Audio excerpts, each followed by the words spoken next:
Hello, this is Robert Rickover at Body Learning. And today my guest is Tammy Bomesh, who is an Alexander Technique teacher in Tampa, Florida. She's been teaching for about 8 years, and she's also conducted research into the effects of the Alexander Technique, and in particular, the effects on she's been interested in the implications for posture of devices like smartphones and iPods and that sort of thing. And we're going to talk today about very briefly about her study and about some of the implications of what she's learned for parents of children. So, Tammy, welcome to the show. Thank you so much, Robert. Thank you for having me. Well, it's a pleasure talking to you. A pleasure as C- well. Thank you. could you begin by giving our listeners a very short definition or description of the Alexander technique? Sure. The Alexander Technique is an educational tool used to improve health and posture. And the technique, because it's non-intrusive, it's highly effective, and it encourages the recognition of habits that interfere with the body's optimal functioning. Okay, good. And you have done a study, and I know there'll be a link to that study on your website, which we'll put by the interview, Yes. about the effect, really about what today is kind of called the text neck Right. epidemic. Right. Could you just give our listeners a very brief summary of what that study showed, and then we'll move on to the implications of that.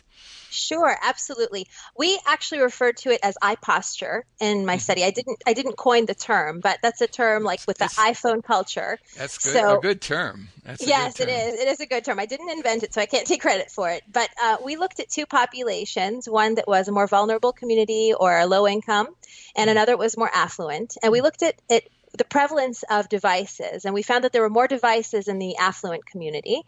And we looked at the type of devices that were the iPhones or just the smartphones and TVs, computers, and iPads. Mhm. And we looked at how much usage there was. And we found that the more affluent community ended up using the devices more. And but we were starting to see a rise of the iPhone usage or the smartphone use in the low income uh, population as well. So that means that nobody is sort of safe from the negative implications of technology. Mhm. And what we found were that the students that were in the more affluent group, they had the more technology usage, the lower exercise levels, and the higher fast food intake, which led to generally worse posture overall. hmm So, as you say, no, today most kids have devices, let's say, Right. Yes. and some may use them more than others. Yes. But there's your research has shown certainly indicates that there are some downsides to that, and Yes. of course the term text neck is out there Yes. as the new thing to worry about.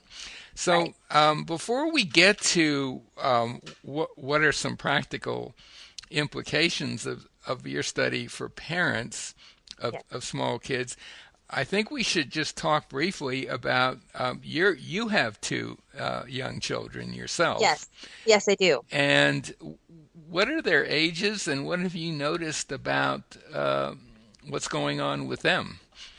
Well, I have a daughter that just turned 2 and another daughter that will soon be turning 4. And I've certainly noticed a huge change in their posture. When they were young, and I was, watching them and so proud that my daughters had such beautiful posture, and every activity on the floor was either in a full squat or they were sitting upright. And I just thought, oh, they're just going to be like this. I'm going to make sure that they don't engage in any behaviors that lead to poor posture. And so I was enjoying this up until they turned about a year and a half. And when they both started preschool, I noticed a significant change where they were depending on the chair, they were leaning on the back of the chair. They weren't sitting and using their muscles in their back on their own. And it was obviously, as an Alexander Technique teacher, this was very upsetting to me, but it's kind of like you have to accept that this is the world. So it's not about eradicating technology and trying to isolate or shelter them. It's about learning to find ways of maintaining good posture and trying to promote better choices. Hmm. And the whole issue of chairs and their effect on small children, that's also been discussed in actually another podcast of mine, in particularly in Great Britain and Ireland. There's a very major move on to ban backward chairs, chairs that are forward. What is it? Backward. The surface of the chair is backwards, Oh, yes. and which is very harmful for children. And a lot of chairs Yes. are like that. And there's Right. quite a little movement on about that has affected a number of schools. But so but you're saying just chairs in general do represent a challenge for Absolutely. children, Sure. not to mention adults, but for Yes. children for sure. So, Absolutely. and I guess your kids are too young to be on the internet yet, right? Yeah. Well, I they can, like to watch their videos. right, right. So, what are some strategies you use as a parent and as an Alexander Technique teacher to help them navigate the environments they're going to be in Hmm. as with as little damage to their inherent good posture as possible? Yes. Well, I know that children, just like adults, especially today, there's a lot of stimulus around. There are a lot of things that interest them visually. So, and also as parents, we work and we get tired and we just kind of want to sedate them with either a phone or a film or something online so that we can have some time to do what we need to do. And that's very common. So I'm not going to sit here and say, don't do that because that's just the way the world is. But we can make better choices. So if your child is watching a video or they're watching something on the internet, make sure that what they're looking at is eye level so that we don't create what you called the text neck. We don't want the phenomenon where they're looking down because what ends up happening is that we bring our heads down towards the device. Instead, we should bring the device towards us. So you don't want it very close to their eyes. But what I often do with my daughters, I'll either prop a couple of pillows up there so that it's resting on that if they're looking at the phone, or I'll have them lay down for a little bit and either hold it above their bodies, which doesn't last long. But my idea is to have them move around. I don't like for them to stay fixed in a certain position for very long. And when they are sitting in front of the computer and I notice that they're rounding their back, then I'll just gently say to them, can you sit up? Can you think that your head is going up towards the ceiling? And it's really just so exciting that children respond very well to that cue because for them, they don't have all of these sort of preconceived notions of what straight looks like, which, a lot of people think straight is straight, but in fact, straight triggers a response which forces you to arch your back. So when you just say up, and you sort of guide them into thinking that their head is like a hot air balloon going up towards the sky, they respond very well to that. And because they don't have that many bad habits already, they are much more easily susceptible to going up, like Hmm. the Right. desired way. Right. And with regard to the text neck issue, as you Yes. say, the head's going down towards Yes. the device, Yes. it's what's also happening, and the really harmful part is that the neck and upper torso's also collapsing in. Yes. And there is a branch, if you like, of the Alexander technique called body mapping, Hmm. which I'm sure you're familiar with, right? Yes. Hmm. And there are body mapping is basically just learning on yourself where certain key relationships are, like for example your head neck relationship, how it works and where it is. And that's something that can be taught to kids like in about 30 seconds, and Hmm. can make a gigantic difference in how they move their heads doing whatever they're doing. Yes. It ought to be taught in kindergarten, but Yes. or pre-kindergarten, really. But Yes. I myself don't have a lot of experience working with small children directly, but I've talked to a number of people who said that just showing a small child where their head actually is located relative to their neck and how it can move from that point just has made a gigantic difference in how the child functions. And Absolutely. there are a few other key relationships. And kids are typically quite interested in that as Yes. well. So Yes. yeah. I So yeah, absolutely, yeah. Go yeah. ahead. Yeah. And, No, I agree. I and agree. I certainly your emphasis on movement is I think spot on because you could be watching television, but you don't have to be fixed. You could That's have right. some mobility as you do so. What are some Right. other things that you do with your kids that you would like to Well, tips that you like to pass on to other parents?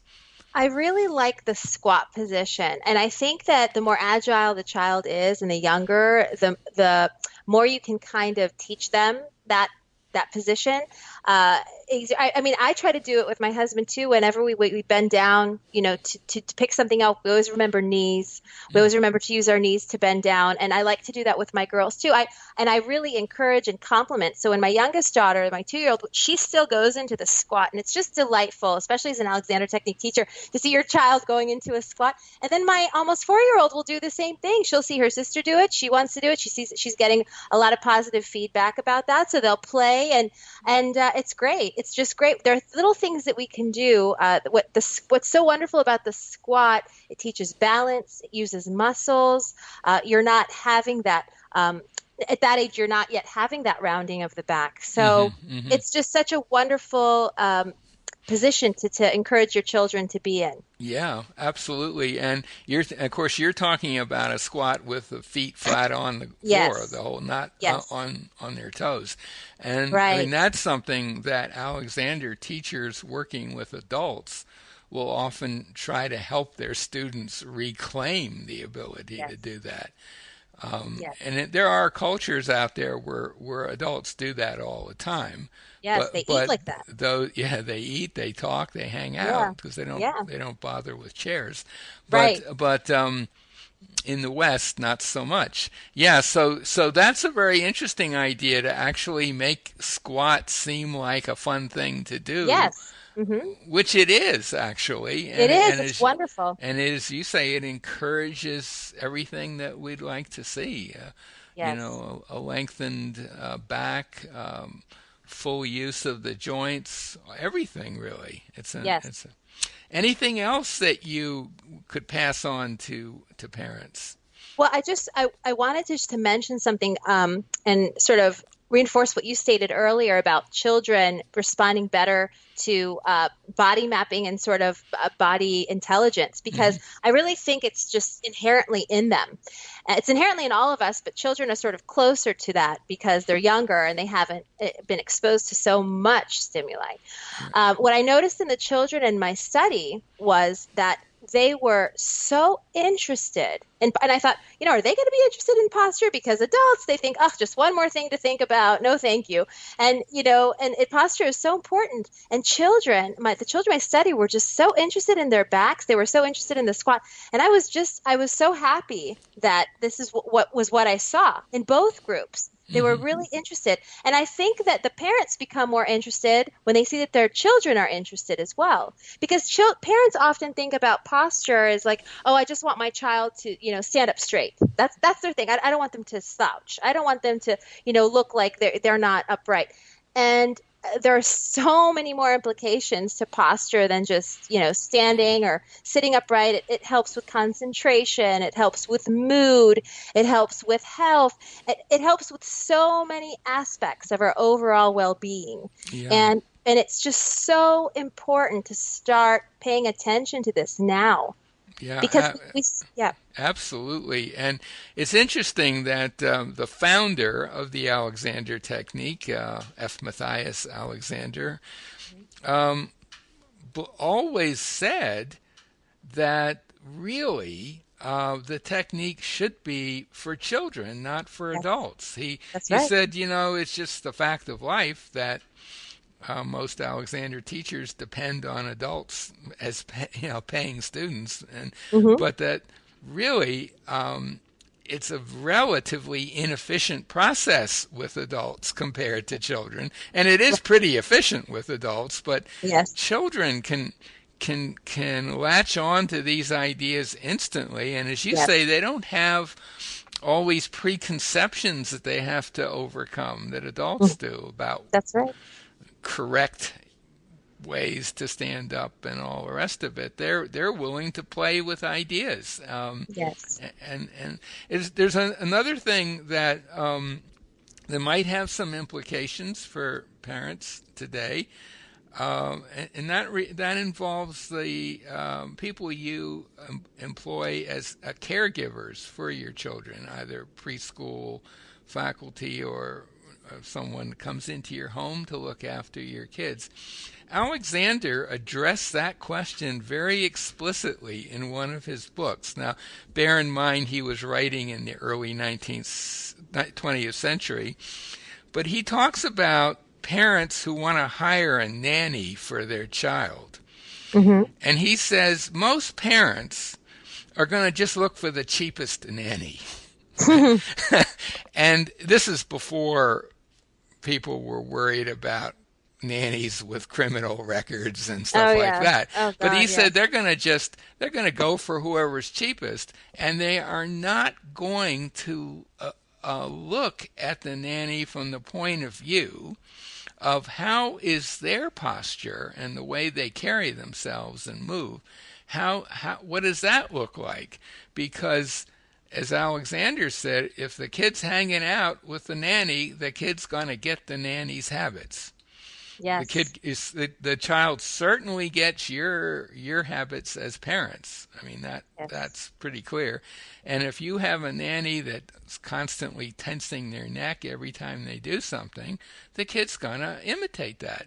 And Alexander also said in that connection that kids not only imitate the adults around them, but they have an uncanny ability to imitate most strongly the most bizarre aspects of the people around them. Yes. Oh, yes. I couldn't agree more. I absolutely see this in my older daughter with preschool. Sometimes when a teacher, this is how we know that teachers raise their voices with them because she'll come home and all of a sudden her face will be very fixed. She'll sort of respond in a very aggressive way and yell. And we think, where did she learn this from? Where did Yeah, she learn? And it's like, you be quiet, you sit down, or whatever it is that they're saying. But you think about, and teachers, they have their own stress. So I'm not going to sit there and blame the teachers because they have classrooms with sometimes 30 kids or whatever they're dealing with. But yes, absolutely. If they're not mindful of what they're doing with their body, how they're yelling, how they're straining or tightening their neck, well, we're teaching this to our children. We are raising a culture of people that are responding in this way. yeah, So, absolutely. So I guess the advice for a parent would be take a look at the yeah, people who are teaching your kids, yes, and and this is a much harder thing, but take a look at yourself and at absolutely, your absolutely, husband or your wife, and absolutely. I don't know about you, but I get calls from parents. This is more for somewhat older children, maybe early teens type children. And Mhm. parents will call and say, my kid's posture is terrible. Can I send them to you for lessons? And I dread those kind of calls because Yes, I know that what's going to almost always emerge is that the child is imitating the person who's calling me or their yes, husband yes, or wife. So I tell parent anyone who calls, I tell them, well, first thing is you need to have some lessons. yes. Because if I don't tell them the thing I just told you, I'm more Right. diplomatic. I just say because your child will more likely respond if they see you practicing some of these Yes, ideas. Yeah. but that's the way forward, Robert. Yeah. I think that's the way is educating from within the family. We all have to be mindful. I mean, I lose my temper, my husband loses temper. That's just natural. You should Hmm. experience every emotion, but you have to be careful about what you're showing constantly to your children, what choices you're making. And that's the beauty of the Alexander technique because the Alexander technique doesn't deny the fact that there's a lot of stimuli. It teaches you how to stop, pause, and think about how you want to react to that stimulus. Right, right. And just to get back to Mr. Alexander again, I'm kind of going Mhm. on about him, but he also said a very interesting thing, not just that the technique really should be taught to children, but he also said that the level of training of a teacher that who would be effective in helping small children was way lower than for those who are going to teach adults. That Mhm. you did have to be able to have a rapport with kids, Right, obviously, but right. that what I take from that is that if a parent has a few lessons, there is Yes, no reason in the world why they can't use the Alexander principles to help their children. No absolutely. reason in the world, and it's probably going to be a lot better coming from them than from Yes. some weird Alexander teacher in a studio, right? So, um, so Tammy, is there anything we haven't covered that you want to include in this conversation? No, this has been wonderful. Just really, I think we went even further than I thought we would. So this is really exciting. I think we've kind of covered a lot of the basics. Yes. Um, my guest today has been Tammy Bomish, who teaches in Tampa, Florida. I'll be putting a link to her site by the interview, and her site will have on it a link to her study of children and her iPosture study. And if anything that intrigues you in this interview, anything intrigues you, and you live in the Tampa area, contact Tammy. And I'll also put a link to a website that will tell you more about the Alexander technique in general, and will enable you to find a teacher in your area. Tammy, thanks so much for this. Robert, thank you so much. It was an absolute delight.